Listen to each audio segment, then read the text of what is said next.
Shalom dan selamat pagi saudara dan saudari di dalam kasih Tuhan kita Yesus Kristus. Ya, selamat bertemu kembali, selamat bergabung kembali di dalam ruangan renungan pagi kita pada pagi hari ini. Ya, selamat kita berjumpa kembali.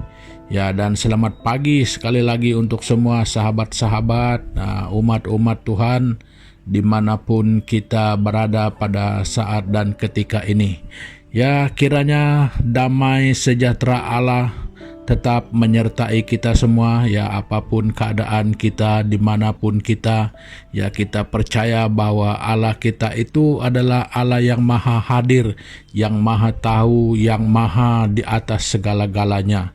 Nah, jadi saudara, itulah iman kita terhadap Tuhan kita, ya, itulah Dia, Tuhan yang kita sembah, Tuhan yang kita percaya, Tuhan yang adalah pencipta segala-galanya. Nah, jadi saudara dan saudari, pada pagi hari ini kita merasa bersukacita, kita merasa bersyukur karena masih ada kesempatan yang begitu baik untuk kita dapat bersama-sama merenungkan kebenaran firman Tuhan. Nah, jadi untuk itu saudara, saya ingin mengajak kita bersama untuk datang menghadap Tuhan di dalam doa kita bersama.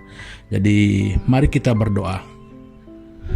Tuhan Bapa kami di surga, kami bersyukur pada pagi hari ini Tuhan, karena ketika kami membuka mata, terbangun dari tidur kami, jadi kami sudah tahu bahwa kami hidup oleh karena kebaikan Tuhan. Kami melihat hari ini adalah karena kebaikan Tuhan. Ya, jadi tidak ada yang dapat kami lakukan secara sendirinya tanpa Tuhan.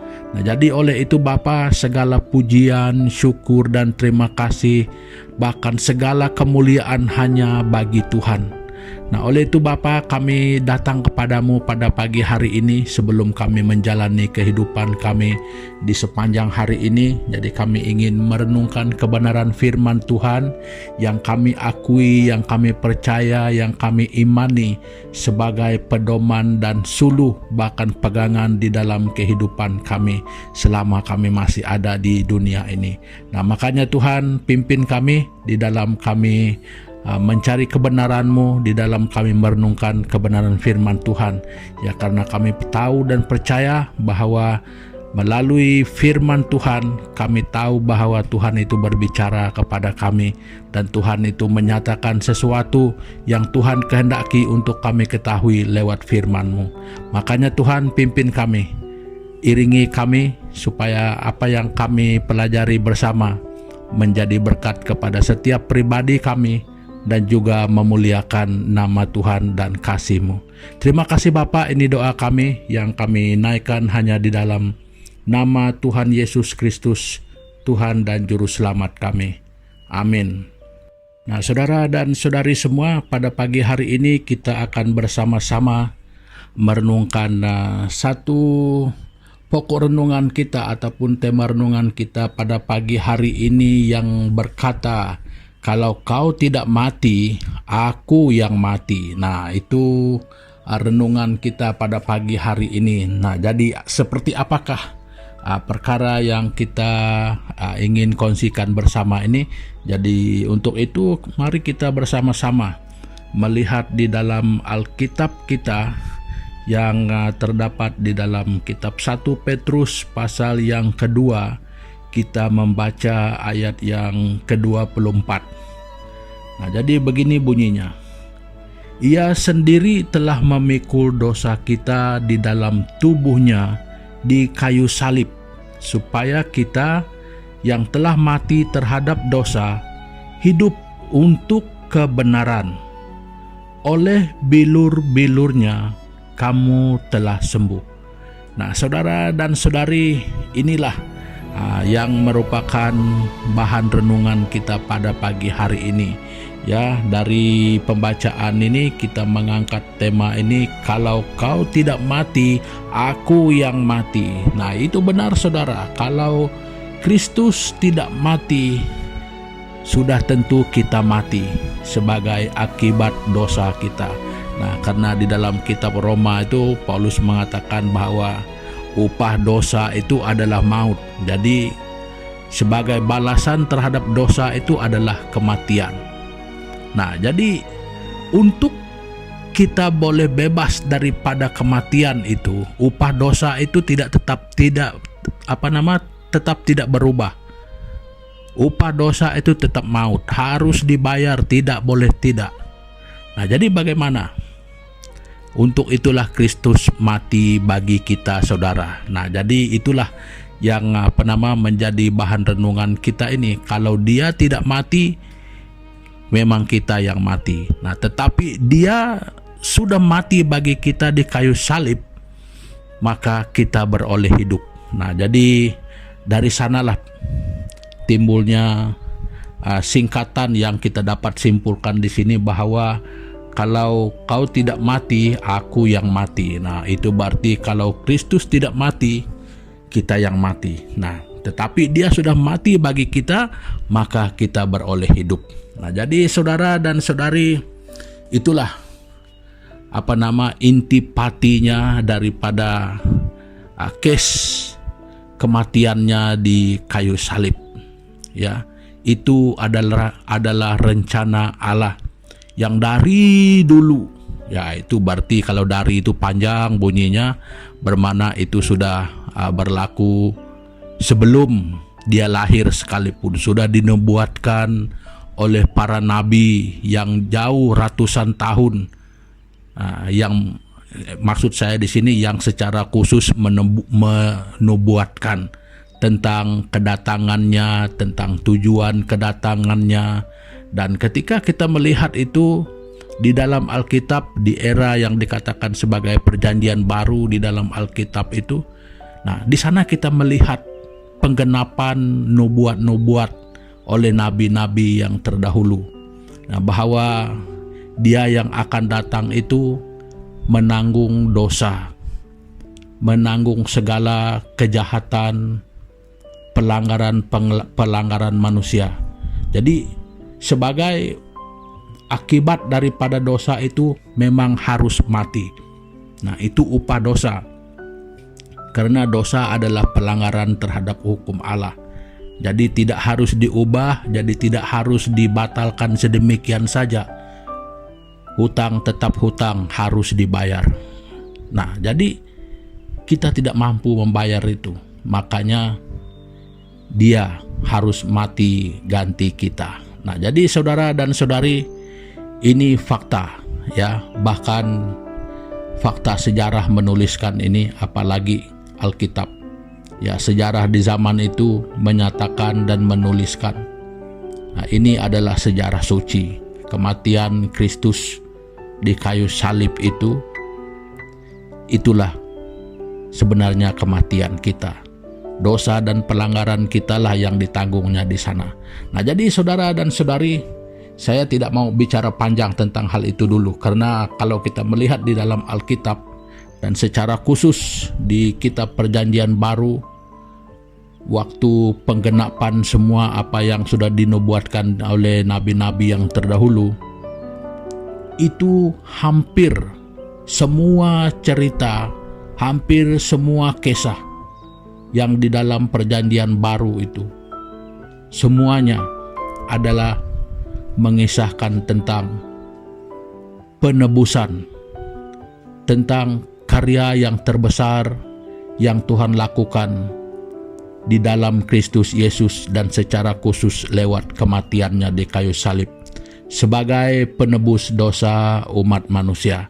Nah, jadi saudara dan saudari semua, itu kisah benar, itu kisah yang masih punya bukti sampai hari ini dan yang memang tidak dapat disangkal. Cuma soalnya sekarang mau percaya dan tidak percaya. Hanya itu soalnya. Jadi untuk menyangkal hal itu tidak dapat disangkal. Ya, bukti itu memang seperti kata orang, tetap utuh. Nah, jadi untuk menyangkal itu tidak dapat disangkal. Biarpun dikatakan ada orang mengatakan bahwa itu diseleweng, mungkin mengatakan bahwa dia sudah ditukar, tetapi fakta sejarah itu tidak dapat diselewengkan menurut klaim dan kehendak kita, oleh karena kita hanya mau bukan kita tidak mau percaya, itu saja. Nah, jadi saudara dan saudari, sekali lagi saya katakan, itu adalah fakta yang tidak dapat dimungkiri. Nah, jadi yang masalahnya sekarang adalah tinggal apakah kita percaya. Nah, jadi hal itu akan berlaku kembali sama ada kita mau mati sendiri ataupun kita mau percaya bahwa Dia yang sudah sanggup mati itu untuk kita. Nah, kalau kita tidak percaya, bermakna kita mau tanggung sendiri. Ya, bermakna dosa kita itu kita tanggung sendiri karena kita tidak percaya. Kalau kita percaya, itu berarti kita percaya bahwa Dia yang disalibkan itu adalah disalibkan mati untuk menanggung dosa kita. Nah, jadi kalau Dia mati untuk kita, makanya kita hidup. Nah, jadi hidup yang di sini saudara adalah bukan hanya hidup di dunia ini, tetapi hidup yang kekal setelah kehidupan di dunia ini.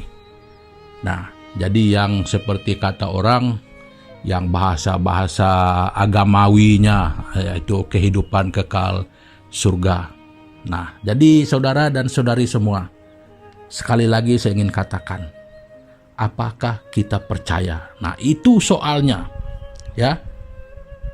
Apakah kita percaya? Percaya dan tidak percaya itu memainkan peranan yang sangat penting.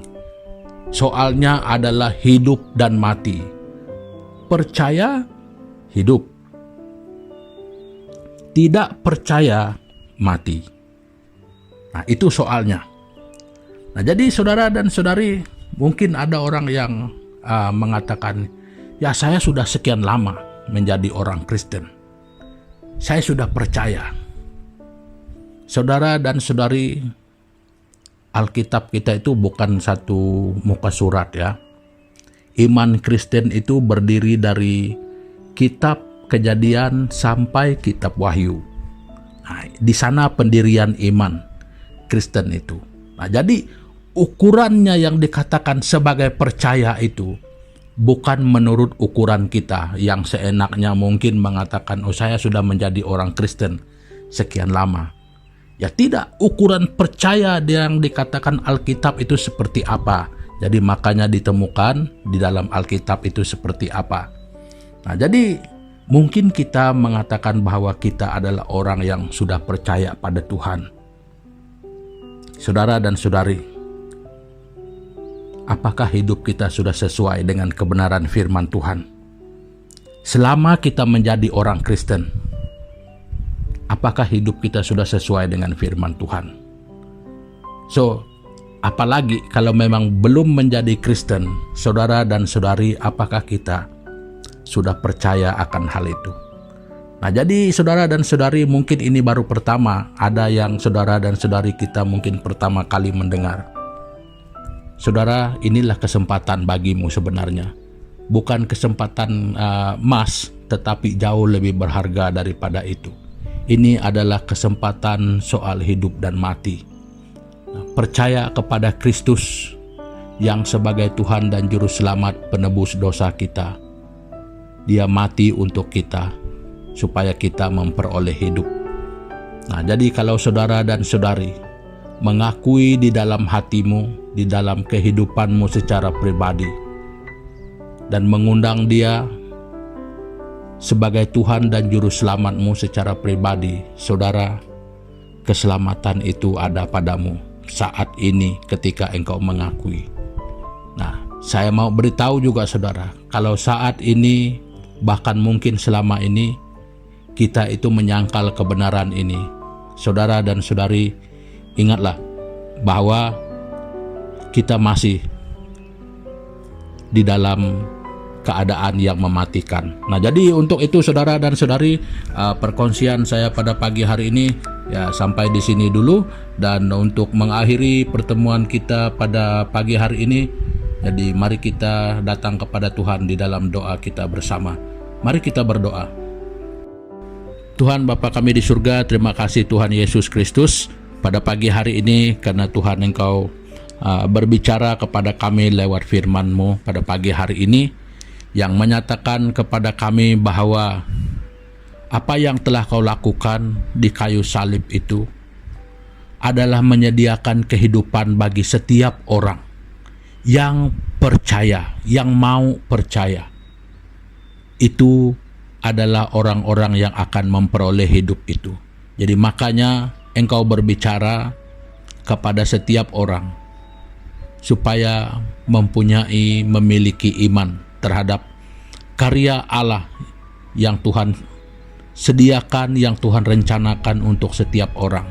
Makanya pada pagi hari ini Bapa, saat kami mendengar Tuhan berbicara lewat firman-Mu pada pagi hari ini, Tuhan, rendahkan hati kami, lembutkan pikiran kami, luruskan cara berpikir kami, supaya kami dapat berpikir dengan akal sehat, supaya kami dapat melihat kebenaran ini di dalam diri kami.